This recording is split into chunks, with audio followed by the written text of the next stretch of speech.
जिस दुनिया के लिए अखलाक को पामाल किया जाए, जिस दुनिया के लिए जन्नत को फरामोश कर दिया जाए, उसके लिए यह दुनिया एक मुर्दार की मानिंद है और उसका तलबगार कुत्ता है।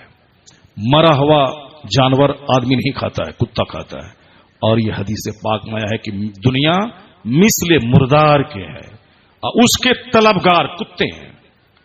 जो नमाज रोजा छोड़कर सिर्फ पैसा कमाए, उसकी मिसाल कुत्तों की जो मुर्दार पे रीझ रहा है।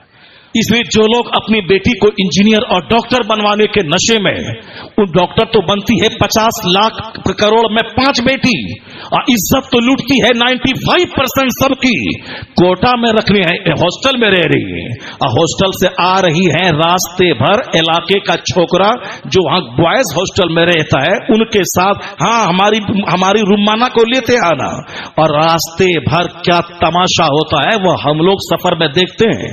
न उनका बाप है, न उनका भाई है, उनका बॉयफ्रेंड है, अब पूरा रास्ता मौज और मस्ती करता हुआ आता है। और 3 महीने 4 महीने के लिए कोटा और भोपाल में है, वहां न माँ है, न बाप है, न भाई है, ये हॉस्टल में है। हॉस्टल में साहब बाहर घूमने के बहाने, उधर बॉयज हॉस्टल है, इलाके का छोकरा रहता है, और जाके बाहर होटलबाजी हो रही, 2-3 दिन हॉस्टल में छुट्टी लेके रिश्तेदार के जाने के बहाने जाके होटलिंग हो रही है। इंजीनियर 1 करोड़ में 2 बेटी बनी, डॉक्टर 1 करोड़ में 2-4 बेटी बनी, और इज्जत लुट गई सबकी। ऐसी कौन सी तालीम तुमने बेटी को दिला दी जिससे कि दुनिया में इज्जत भी गई, आखिरत की जन्नत भी गई, और ज्यादा आग बदन में लगी तो काफिर के साथ भाग गई? नहीं देखा तुमने? ये पॉइंट की बात तुम अगर बेटी को नहीं बताया, वह मौलवी अगर अपनी बीवी को यह बात बताया होता तो कभी एक राम के साथ अपनी बीवी को नहीं भेजता स्कूल का एग्जाम दिलाने के लिए, और कभी एक मुसलमान की बेटी काफिरा और मुर्तद ना होती, अब वह सदा के लिए जहन्नमी नहीं बनती।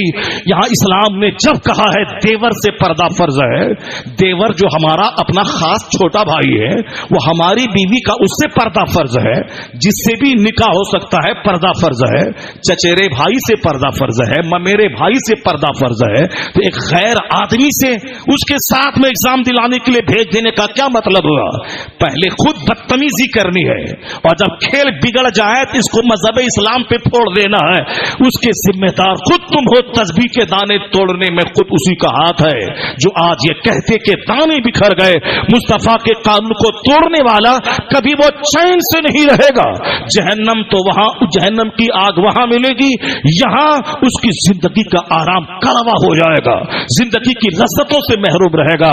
जब मुस्तफा का कानून है कि देवर से पर्दा फर्ज है, चचेरे ममेरे फुफेरे भाई से पर्दा फर्ज है, ये इस्लाम का कानून है कि ममानी और भांजे में वहां वो रिश्ता है कि शादी हो सकती है उससे भांजे से पर्दा फर्ज है। जो भांजे के बारे में कहता हूं ये तो मेरी बेटी का बेटा है, ये मेरा भांजा है, और हमारी बीवी कहती हाँ ये हमारे शौहर की बहन का बेटा है, ये हमारा बेटा हो गया। तो हमारा बेटा हो गया तो अब पर्दा फर्ज नहीं है, तो अब उनके साथ में मार्केट जाना आना, फिर इस मामू का अपनी बीवी को भांजे के साथ में इंतहाई नाजेबा हालत में देखना, यह बिल्कुल फैक्ट है। जिस समाज में मैं 12 साल तक तकरीर मैंने की है बंबई में, वहां इस सारा तमाशा हुआ। अब वहां क्या करेगा? भांजा को कत्ल करता है तो बहन की जिंदगी उजड़ती है, अगर अपनी बीवी को कत्ल करता है तो 2-4 बच्चों की जिंदगी उजड़ती है, या खुद अपने ही जहर खा के मर लेता है तो सारी कहानी समाज की खत्म हो जाती है।